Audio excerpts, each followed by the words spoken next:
Milwaukee Gen 3. We have a 3.0 battery on this, and it is the high output battery. This is the brand new Makita. That's a 40 volt max. This has the 2.5 battery on it.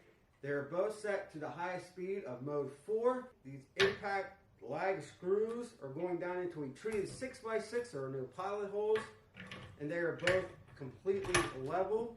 Which one wins? Take a guess now. Here we go. 3, 2, 1. And I'm not pushing down on any of these. Go.